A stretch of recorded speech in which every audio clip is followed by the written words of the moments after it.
Boa noite, nós saudamos a todos com a graça e a paz do nosso Senhor Jesus Cristo. É uma alegria poder mais uma vez estar aqui e compartilhar a palavra de Deus com todos vocês. As minhas orações são que Deus possa estar abençoando a você, a sua família, te guardando, te protegendo, suprindo todas as suas necessidades, mas principalmente falando ao seu coração, falando à sua alma, para que nesses dias difíceis que estamos vivendo, Ele mesmo e somente Ele possa estar confortando, consolando e te dando fé. Fé no único e verdadeiro Deus, o nosso Senhor e Criador, Pai do nosso Senhor Jesus Cristo Salvador. Nós estaremos nesses instantes finalizando uma série de sermões que iniciamos há 2 domingos atrás, que tratam dos nossos conflitos do dia a dia, nossas batalhas do dia a dia. E nós alistamos 3 inimigos. Falamos então primeiramente de Satanás, o diabo. Falamos depois sobre o mundo, esse mundo que jaz no maligno, como o Senhor Jesus assim identificou e nos ensinou. Esse foi um sermão tratado no domingo passado.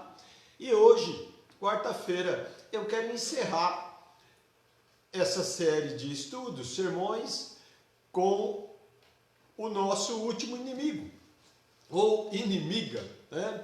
A nossa carne. Fechando assim essa série de estudos, para que nós possamos entender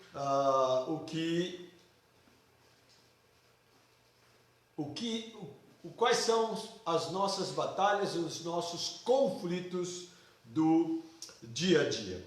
Eu quero começar fazendo uma leitura bíblica. Está lá no livro de Romanos, capítulo 7, verso 15 até o verso 25. Romanos, capítulo 7, do verso 15 até o verso 25. Eu vou fazer essa leitura, preste bastante atenção, porque depois eu vou estar fazendo uma captação, né, contando uma história, uma situação sobre esses versos. Vamos lá então. O livro de Paulo aos Romanos, capítulo 7, do verso 15 até o verso 25, diz assim: Porque nem mesmo compreendo o meu próprio modo de agir, pois não faço o que prefiro, e sim o que detesto. Ora, se faço o que não quero, consinto com a lei que é boa. Neste caso, quem faz isso já não sou eu, mas o pecado que habita em mim. Porque eu sei que em mim, isto é, na minha carne, não habita bem nenhum, pois o querer o bem está em mim, não, porém, o efetuá-lo. Porque não faço o bem que prefiro, mas o mal que não quero, isso faço. Mas se eu faço o que não quero, já não sou eu quem o faz, e sim o pecado que habita em mim. Então, ao querer fazer o bem, encontro a lei de que o mal reside em mim. Porque no tocante ao homem interior, tenho prazer na lei de Deus, mas vejo nos meus membros outra lei que, guerreando contra a lei da minha mente, me faz prisioneiro da lei do pecado que está nos meus membros. Desventurado homem que sou, quem me livrará do corpo dessa morte? Graças a Deus, por Jesus Cristo, nosso Senhor, de maneira que eu, de mim mesmo, com a mente, sou escravo da lei de Deus, mas segundo a carne, da lei do pecado. Eu vou fazer uma oração, depois então eu conto em relação a esses versos que nós acabamos de ler, referente ao livro de Romanos, sobre a vida, a pessoa do maior apóstolo, do maior missionário, do maior pastor, escritor bíblico que o mundo já viu, o apóstolo Paulo. Nós vamos orar antes, pedindo a Deus a sua infinita misericórdia, para que Ele, através do Teu Espírito Santo, fale aos nossos corações, esclareça as nossas mentes, traga-nos consolo, conforto, paz, encorajamento, exortando-nos também a viver uma vida mais santa, que agrade a Ele. Então eu quero orar por todos esses motivos. Vou fazer isso agora. Querido Deus e Pai, nós te louvamos pela tua infinita graça e misericórdia manifestada a nós por meio do teu Filho, nosso Senhor e Salvador Jesus Cristo. Pai bendito, apesar de sermos nós pecadores, fracos, o Senhor ainda, em amor, se relaciona conosco, proporciona, ó Deus, todas as condições espirituais para que esse relacionamento seja de harmonia, de paz. O Senhor nos deixou a tua palavra, as santas escrituras, que nos ensina a respeito de ti mesmo, que nos ensina a respeito de nós, que nos ensina a respeito dos nossos relacionamentos, que nos ensina a respeito dos nossos inimigos e que nos ensina a combatê-los. Muito obrigado, ó Pai querido. Que o Senhor console o coração daqueles que estão tristes, que estão abatidos, que estão caídos de alma, também de físico, aqueles adoentados, aqueles que precisam da tua intervenção. Pai querido, o Senhor é aquele que pode tudo e todas as coisas, e que também usa de tudo e todas as coisas que o Senhor mesmo criou, para assim nos beneficiar. Assim tem sido, ó Deus. Pai amado, tenha misericórdia nesses momentos, desse que vos fala, para que eu não venha falar de mim mesmo, mas da tua santa palavra, e que assim, na minha instrumentalidade, mas na instrumentalidade do teu Espírito, por meio da tua palavra, o Senhor fale, o Senhor convença, o Senhor exorte, o Senhor console, encoraje quem está nos ouvindo. Eu te peço, ó Deus, em perdão dos meus pecados por meio de Jesus. Amém. Conta-se que um grupo estava estudando o livro de Romanos. Um profissional muito culto foi convidado a ler esse texto que nós lemos.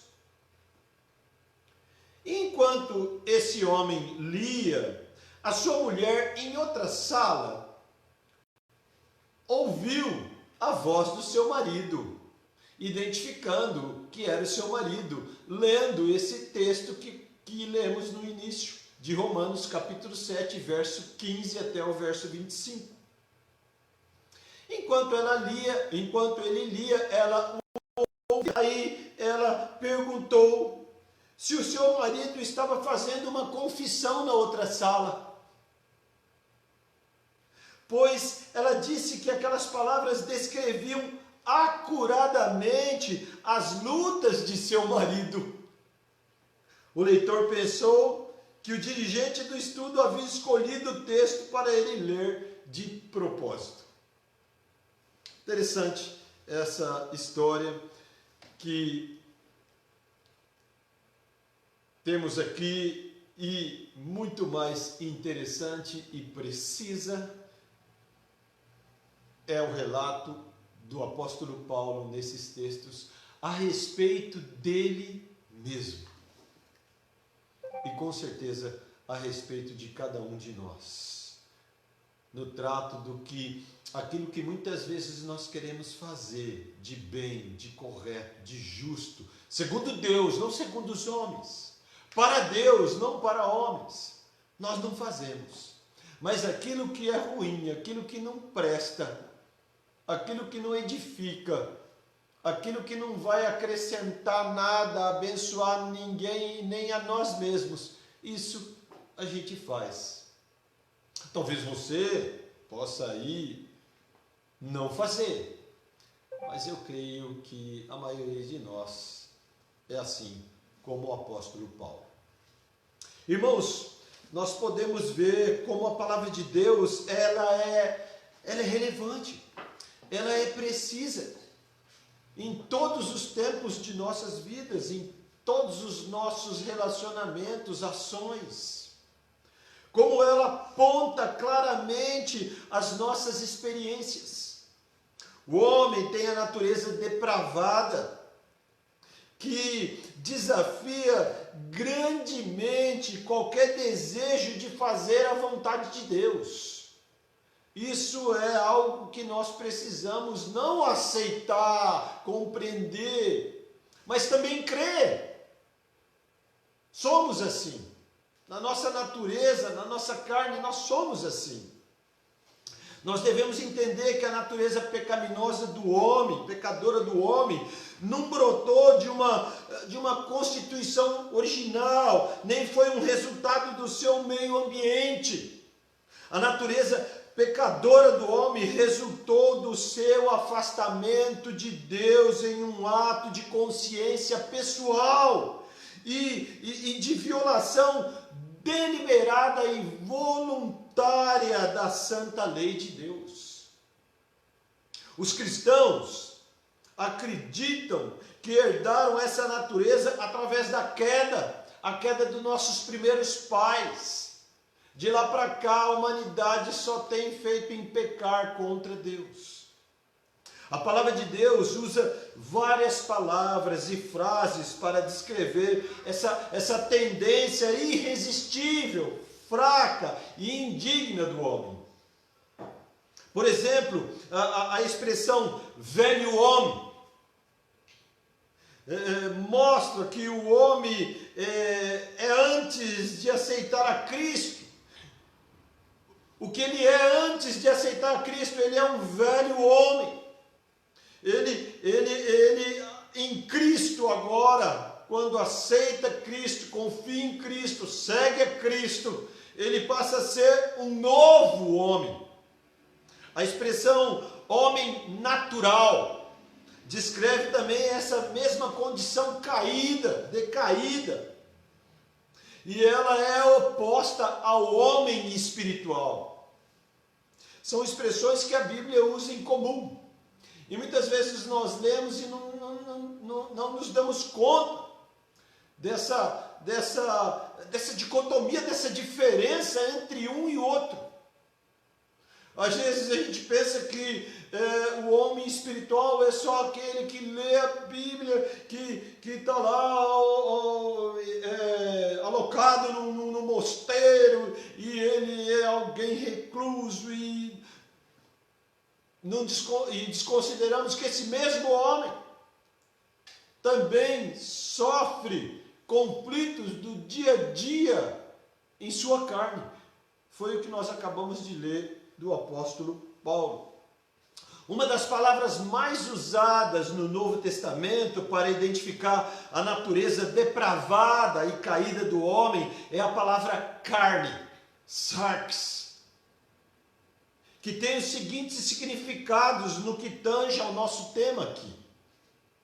Lembrando que quem chegou agora, é a última inimiga do nosso conflito do dia a dia. Relembrando, vimos que o diabo, Satanás, é o nosso arqui-inimigo. Ele usa do mundo e influencia o mundo no seu sistema, nas suas ideias. Hoje conversando, só relembrando, aqui um pouco, conversando com um irmão, eu falei assim, rapaz, se a gente for listar todos os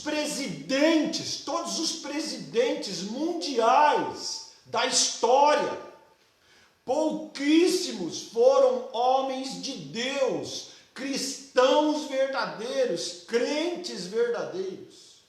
Nós precisamos entender que realmente Satanás é aquele que toma conta, é aquele que influencia as nações. Daí, lembrando o sermão passado, ele ofereceu a Jesus os reinos do mundo. Não que ele era dono dos reinos do mundo, mas que ele sim exercia forte e exerce forte influência sobre os reinos do mundo. Mas o significado da carne, essa nossa inimiga última aqui, carne, substância terna do corpo vivo, de um corpo vivo, que cobre os ossos, é permeada com sangue, tanto de seres humanos como de animais. Essa mesma palavra descrita na Bíblia, ela fala sobre o corpo de uma pessoa, a natureza sensual do homem, a natureza animal. Também ela dá a conotação dessa natureza animal com desejo ardente que incita a pecar. Carne também tem o significado, natureza física das pessoas sujeitas ao sofrimento, às doenças físicas, patologias. Também criatura viva por possuir um corpo de carne, seja humano ou animal. Mas o que mais nos interessa aqui, nessa palavra, é a carne, denotando simplesmente a natureza humana, a natureza terrena dos seres humanos, separada da influência divina.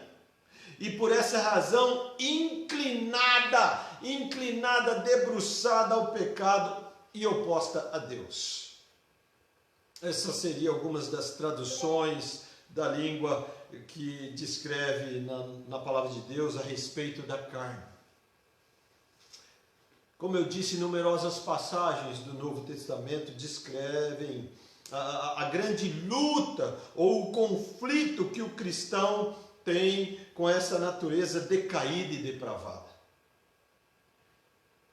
Essa é uma batalha que o cristão enfrenta completamente à parte da tentação direta de Satanás ou dos poderes das trevas. Não que esse ser maligno, percebendo as nossas fraquezas, não faz por onde para potencializar essa inimiga, a carne, que todos nós temos. Daí é fácil você identificar em que sentido, o quanto literaturas, entretenimentos, arte cinematográfica, revistas, internet e tantos outros meios onde, através da cobiça dos olhos, os homens, mulheres, jovens, crianças são estimulados, instigados, capturados, potencializados nos seus pecados carnais. É tranquilo pensar nisso. E é isso que o mundo, nosso outro inimigo, oferece. Eu brinco com os meus filhos, né? Brinco no sentido de questioná-los, fazê-los pensar. Falei assim, puxa vida, molecada, por que esses jogos eletrônicos, milhões que existem, não ensinam por meio de jogos matemática, geografia, história, tantas outras coisas mais úteis? Não. O que mais faz sucesso na jogatina da molecada, dos jovens e até dos adultos, são coisas que não prestam. Violência e várias outras instigações que assim o mundo cria. Tudo sabendo que a carne, como diz no popular, a carne é fraca. A carne é fraca. Jamais podemos subestimar o terrível poder de nossa natureza decaída para impedir e destruir nossa vida espiritual. a vida que Deus deseja que vivamos. Mas também a nossa carne, nossos pecados, que nos escravizam, não só derrota, destrói a nossa vida, nosso relacionamento com Deus, que é santo, santo, santo, mas também com outros.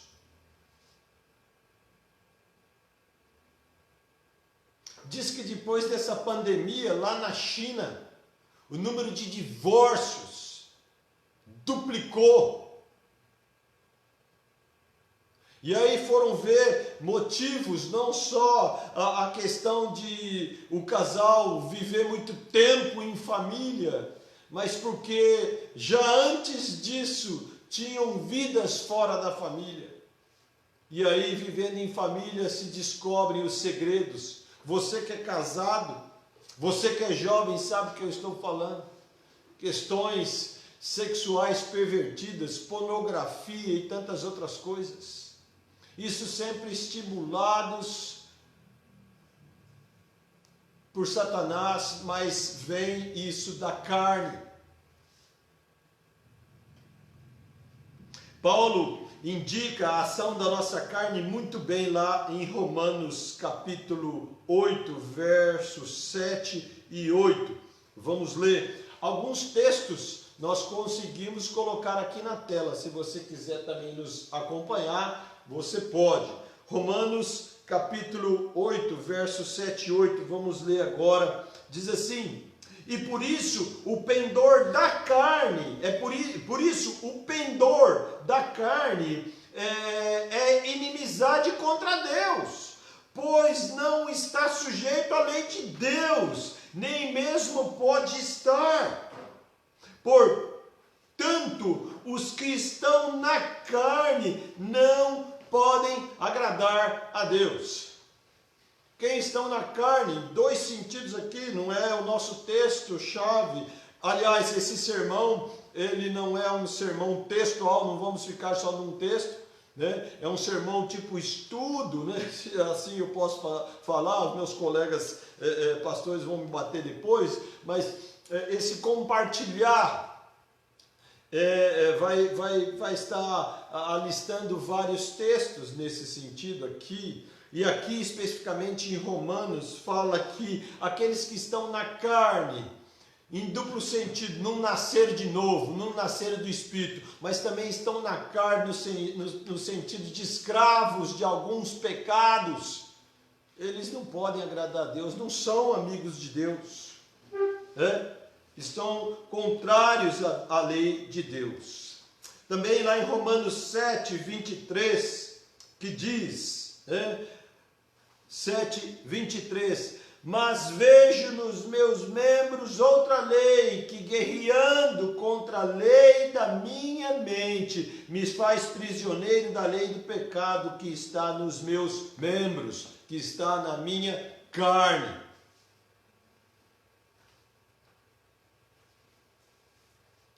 Esse verso ele descreve esse inimigo, a nossa carne, como a causa da guerra interior, uma luta que é uma batalha entre a natureza decaída e a nova natureza daqueles que são e se veem assim cristãos.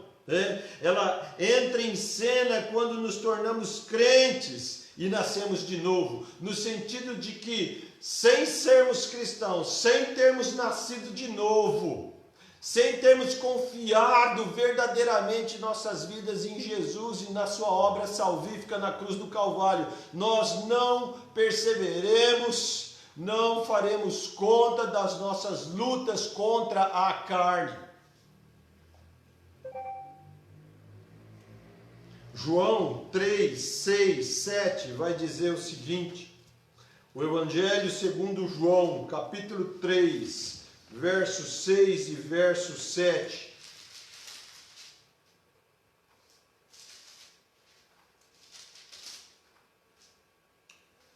O que é nascido da carne é carne, o que é nascido do Espírito é Espírito. Não te admires de eu te dizer, importa-vos nascer de novo. Esse texto nós vamos ver mais para o final quando estaremos encerrando esse sermão, esse compartilhar. Irmãos, amigos, a carne não pode ser reformada ou melhorada. Quando nos tornamos cristãos, nós não tiramos um linguajar chulo por um linguajar mais polido. Nós não largamos hábitos não importantes para não hábitos. Não é essa a questão somente, vai além disso. Então, não podemos melhorar. A única esperança de escaparmos da lei da carne é a sua total execução e substituição por uma nova vida no Senhor Jesus Cristo. Muitos cristãos vivem como cristãos nominais. Cristãos nominais, se dizem cristãos, mas não estão sujeitos na sua vida, no seu dia a dia, no seu modus operandi, na sua carne, na sua alma, ao senhorio de Jesus Cristo. A carne não pode ser domesticada, reformada ou melhorada. Ela é tão inteiramente maligna que tem que morrer.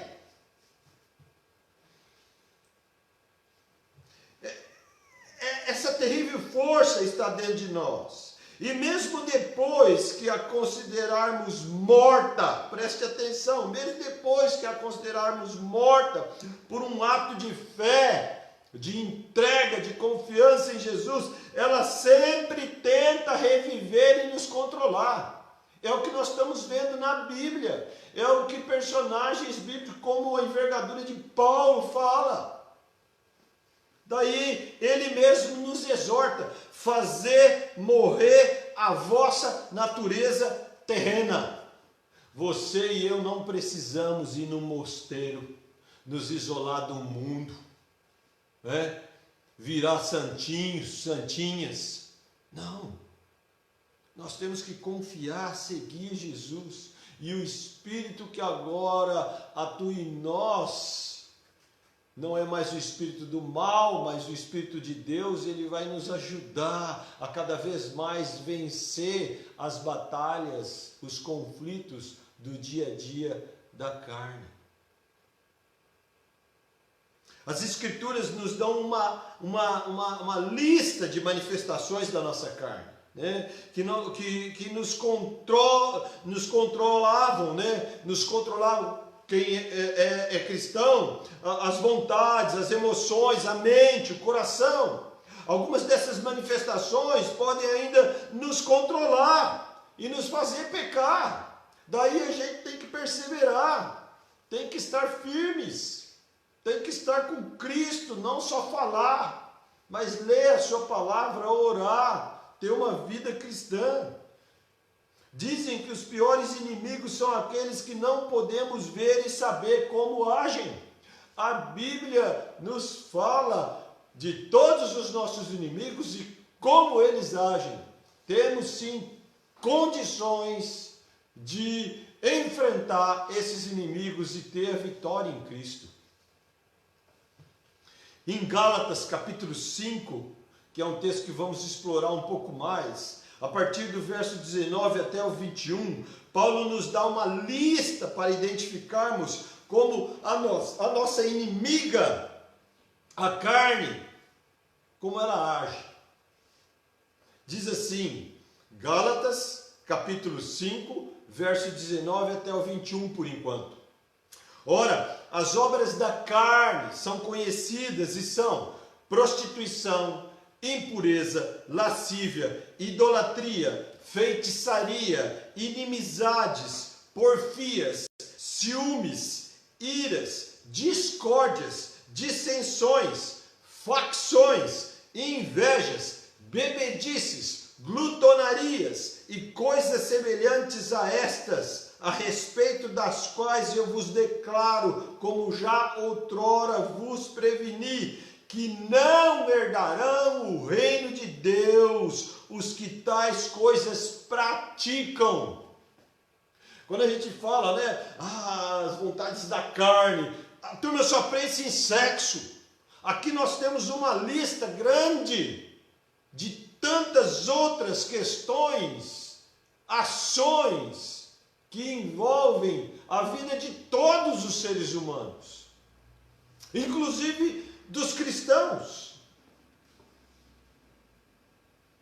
O apóstolo Paulo faz aqui uma lista de como a carne opera contra nós e luta contra o nosso espírito, agora regenerado por Cristo. Mas essas questões da nossa carne, elas ainda lutam. Quem não tem Cristo não tem luta. Não tem luta espiritual. Pode ter luta de consciência, pode ter luta de não arrependimento, mas de estar sendo prejudicado por alguma coisa errada que fez. Remorso, a palavra. Mas arrependimento verdadeiro, de entender que primeiro pecou contra Deus, contra si mesmo e contra o próximo. Aí o cristão, o verdadeiro cristão, tem que ter esse pensamento. Os primeiros itens da lista, eles especificam os pecados morais de natureza sensual e sexual. E então parte para as áreas que causam conflitos e problemas na natureza de toda a raça humana. No verso 21 desse mesmo capítulo, destaca que aqueles que estão praticando, ou seja, habitualmente praticam tais pecados, não são os que vão herdar o reino de Deus. Aqui há um alerta muito sério. Tais que praticam essas coisas, toda essa lista, não vão herdar o reino dos céus. As portas dos céus estão fechadas para esses. Isso é algo sério.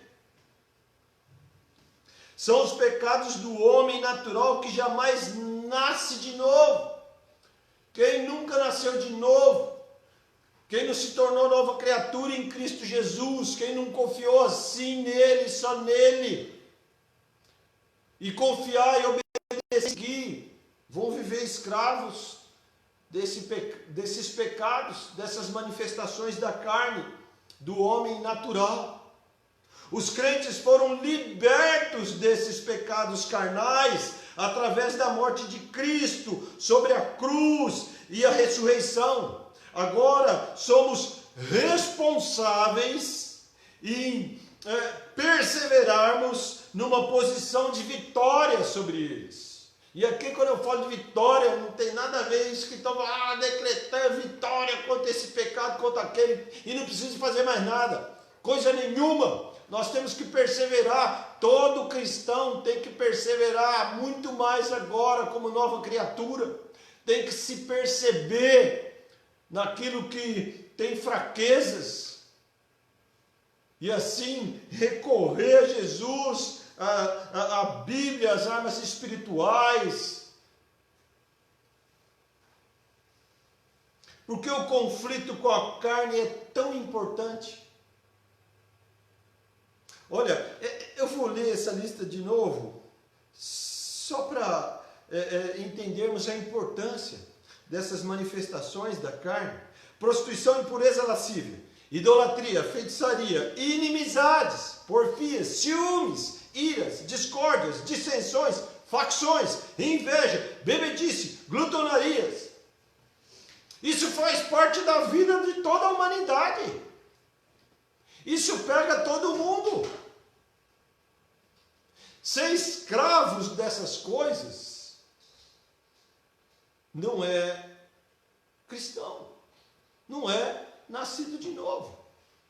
E são coisas que a gente não se percebe, muitas vezes. O apóstolo Paulo, lá na sua carta aos Efésios, no capítulo 4, ele trata dos pecados da carne no contexto do velho homem, né? E do novo homem também, nesse contexto de repente, Paulo vem e nos adverte lá no verso 27, nem deis lugar ao diabo. Ele trata, você depois leia lá, Efésios 4, de 22 a 27. No verso 27, ele fala desses pecados do velho homem, né? Considerando a diferença que como tem que ser o novo homem. E aí ele vem e meio que encerra. Olha, nem deis lugar ao diabo. Essa advertência, amados, ela indica que através do livre exercício de sua vontade, de cometer esses pecados da carne, o cristão dá lugar à atividade de Satanás para influenciar e agir contra a sua vida. O cristão, vou falar de novo, o cristão que dá lugar, que dá brecha a esses pecados, ele abre as portas para que Satanás tome a sua mente, e tomando a sua mente, ele parte para cometer pecados, seja quais forem. Satanás eu vejo como um foguista, né? Lembra lá do Faroeste? Eu não lembro, mas eu lembro dos filmes. Onde tinha lá a locomotiva a vapor, e aí tinha que sempre o foguista meter carvão lá, a locomotiva continue. Satanás é um foguista. Ele vê que se eu ou você tem pecados, fraquezas, e todos nós temos alguma, de uma parte menos ou mais que a outra. Ele vendo, ele vem ali e age, e aí o cristão abre uma porta para a ação do maligno, e aí está feito o estrago. Estragos que podem marcar uma vida inteira, ou vidas inteiras. Nós não vivemos sozinhos nesse mundo.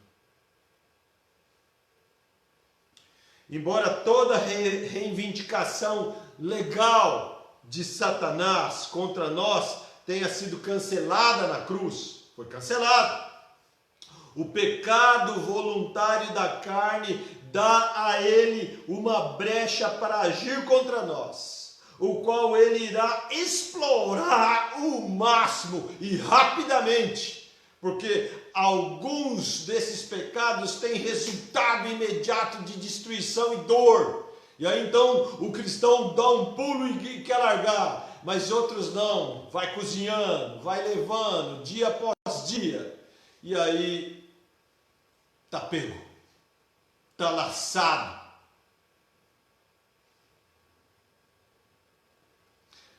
E assim ele faz com que a prática desses pecados dure até nos tornarmos escravos. Quantas situações de divórcio por traição, por adultério acontecem? Pá!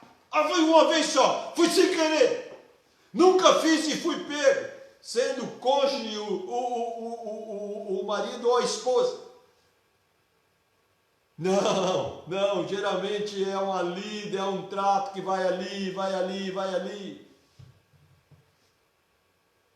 Assim tantos outros pecados.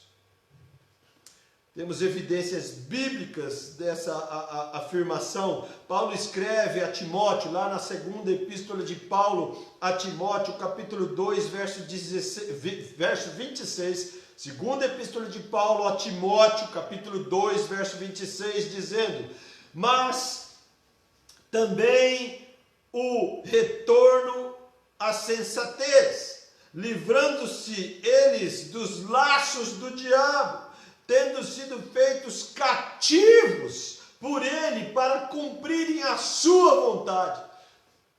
E aqui, tomando o nosso texto, a nossa inimiga, a vontade da carne. Nenhum pecado da carne é tomado, é praticado, é alimentado de forma inconsciente. Nenhum. Para criança, para jovem, para adulto, o que for. Fazendo um link aqui com o verso 22, né, desse mesmo texto, de 2 Timóteo capítulo 2, verso 22 agora, para entendermos aqui o contexto do perigo, principalmente os jovens. Paulo recorre aqui e diz assim: foge, outro sim, das paixões da mocidade, segue a justiça, a fé, o amor, a paz, com os que de coração puro invocam o Senhor. Consequentemente, também os pecados da carne sempre levam o cristão a se afastar da vontade de Deus para a sua vida. E aí nisso eu quero agora começar a fazer algumas aplicações, usando ainda o texto de Gálatas.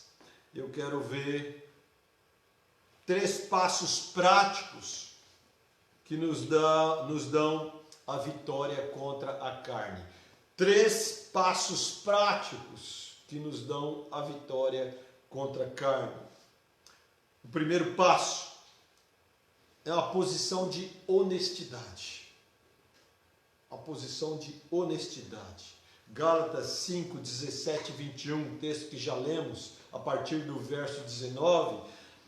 Eu sei que já vimos, né? Se conseguir retornar aqui, mas o 17 não vai ter, eu vou ler o 17.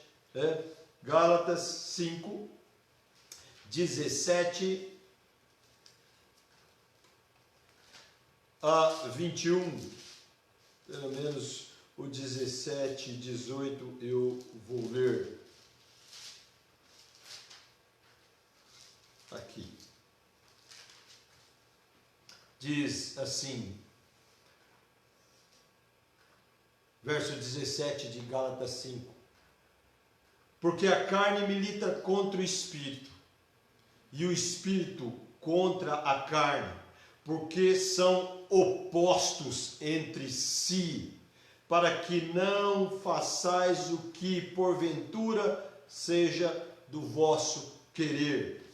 Mas se sois guiados pelo Espírito, não estais sob a lei.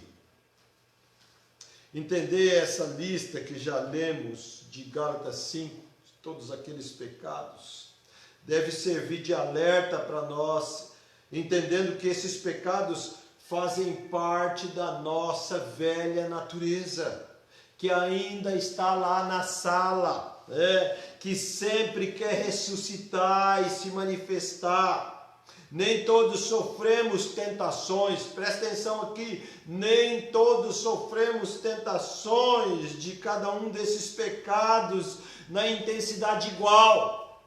Nem todo mundo tem problema com idolatria, com feitiçaria, com depravação sexual, com bebedice. Nem todo mundo tem problema com glutonaria, mas de uma forma ou de outra temos problemas com essas áreas mais ou menos, né? Não são intensidades iguais. Um pode ter poucos problemas com tentações da impureza, né?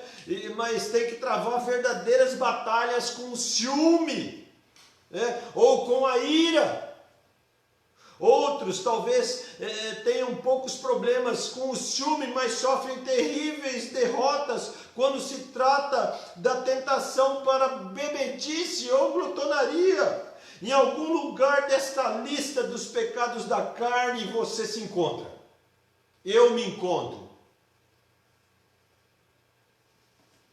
É isso que o Espírito Santo quer. Ele quer que sejamos honestos. Ele quer que sejamos humildes. Não admitir fraquezas ou pecados em nossas vidas já é o grande caminho para a derrota. Bem-aventurados humildes de espírito, porque deles é o reino dos céus. É isso mesmo, é isso mesmo. Ele quer que sejamos e admitamos nossa velha e depravada natureza carnal que vive querendo ressuscitar. Ele quer que tenhamos consciência diária de que o velho homem deve morrer. É triste quando vemos que alguns tentam reformar sua velha natureza. Ficam perturbados porque continuam vendo tão grande potencial de maldade dentro deles. É muito importante ser honestos, ser humildes. Em ser honesto quanto à sua carne é não ser soberbo, ser humilde, admitir que tem falhas, que é imperfeito, não só fica vendo defeito nos outros. Confesse os seus pecados antes, deseje ardentemente perseverar em ter uma vida santa que agrada a Deus. Assim, você vai ter vitória contra a carne. Primeiro passo para termos vitória contra a carne é a sua mortificação. Eu sei que é repetitivo, mas temos aqui a sua mortificação, né? Não lendo aqui só Gálatas, ou lendo, né? O verso 24, e os que estão em Cristo, os que são de Cristo, crucificaram a carne com as suas paixões e concupiscências. Vou te ler de novo, Gálatas 5, 24, e os que são de Cristo, crucificaram a carne com as suas paixões e concupiscências. Romanos 6, 11, quero ler também, por favor, tenha paciência, não vá embora, fique comigo, leia aqui. Romanos 6, 11, diz assim, assim também vós considerai-vos mortos para o pecado, mas vivos para Deus em Cristo Jesus. Às vezes, muitos dos que se dizem cristãos vivem de sentimentos subjetivos. Como eu sinto que sou de Jesus, eu tenho tido algumas experiências que comprovam isso. Mas quando são perguntados biblicamente do fato de serem salvos, as respostas são as mais vagas e gerais. Não conseguem dizer biblicamente porque são salvos. Não conseguem dizer e nem compreender se assim dizem. Eu sou nova criatura em Cristo Jesus. Eu sou um filho de Deus em Cristo Jesus. Eu não estou falando aqui de perfeição. Longe isso de mim. Eu não estou falando aqui de sermos santos como Jesus, apesar que Ele pede para sermos. Mas de pelo menos estarmos perseverando nesse caminho, de estarmos lutando para ter essa vida que agrada a Deus. A fé sempre procede com base na verdade absoluta e não nos desejos vagos emocionais. A guerra contra a nossa carne deve proceder com base na verdade e na apropriação da verdade, e não com base na inutilidade dos sentimentos. Um fato da história é o que o Senhor Jesus Cristo morreu na cruz do Calvário. Isso é um fato histórico. Ele morreu ali assumindo nossos pecados em seu próprio corpo. Ele que não conhecia pecado tornou-se pecado por nós. Este é um fato absoluto declarado pela palavra de Deus. Também é um fato que, num sentido muito real, por causa da natureza substitutiva da morte de Cristo, a sua morte foi nossa morte. Quando nós cremos em Jesus, cremos que Ele morreu na cruz e que Ele ressuscitou, nós também estamos dizendo, nós morremos com Ele, como seres humanos, e Ele morreu ali 100% homem, sem pecado. E quando Ele ressuscitou, nós ressuscitamos com Ele, novos homens, novas criaturas. Quando uma pessoa crê no Senhor Jesus, ela é batizada pelo Espírito Santo na morte de Jesus Cristo. Romanos 6, 3, 6, anota aí, Romanos 6, 3, 6, leia depois. E ela fica unida ao Senhor Jesus em sua morte. Ela não tem outra base para reivindicar o seu direito de entrar no céu, senão pelo fato do pagamento ter sido feito por Jesus Cristo na sua morte. Agora sim, vamos ler Romanos 6,6. Sabendo isso, que foi crucificado com ele o nosso velho homem. Vou ler de novo. Sabendo isso, tem que saber, quem crê, sabendo isso, que foi crucificado com ele nosso velho homem, para que o corpo do pecado seja destruído, e não sirvamos o pecado como escravos. E eu completo com o verso 7, porquanto quem morreu está justificado do pecado. Irmãos, a natureza pecadora do crente foi crucificada com Cristo, não apenas para o pagamento da dívida que o pecado merece, mas também para tornar sem poder essa natureza do pecado, para que o crente não precise mais ficar sob o seu controle, senão não faz sentido. Eu nasci de novo, eu sou de Jesus, eu estou indo para o céu, eu sou um santo na terra, um peregrino aqui, mas ainda eu sou escravo do pecado. Escravo. Não estou dizendo que nós nunca mais vamos pecar. Paulo já deixou isso claro. Mas nós não podemos ser escravos. Viver de forma contumaz do pecado. Pecando. A natureza do pecado deprava aquilo que o crente herdou, né? Aquilo que Jesus fez na cruz. Nós não somos mais escravos do pecado. Para se vencer os pecados da carne é preciso entender que o nosso velho homem morreu na cruz do Calvário com Cristo. Amém? Podemos dizer o seguinte: a cruz não é vergonha, como alguns ditos evangélicos estão dizendo. Foi na cruz que Cristo matou o inimigo íntimo que nos matava. Eu vou ler de novo. A cruz não é a vergonha, como alguns ditos evangélicos estão dizendo, mas foi na cruz que Cristo matou o inimigo íntimo que nos matava.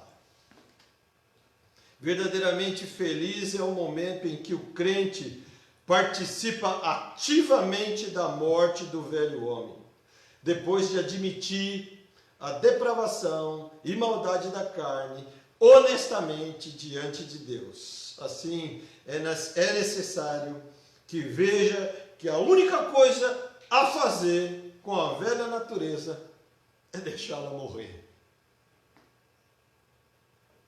Terceiro e último, estamos concluindo, terceiro e último passo para a vitória sobre a carne é andar no Espírito.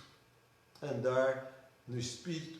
O mesmo texto de Gálatas, capítulo 5, versos 16 e 18, versos 22 e 25.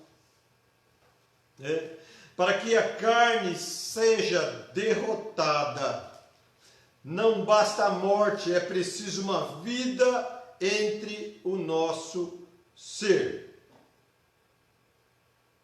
Devemos nos reconhecer vivos para Deus. Além de mortos para o pecado, é o que diz em Romanos 6,11. Assim também vos considerai-vos mortos para o pecado, mas vivos para Deus em Cristo Jesus. O outro fato aqui objetivo entender é que todos os crentes estão unidos em Cristo na sua ressurreição. Por isso que diz o texto, mas vivos para Deus. Nós só podemos estar vivos para Deus porque Cristo ressuscitou e nos deu também a nova vida na sua ressurreição. Nós nascemos de novo.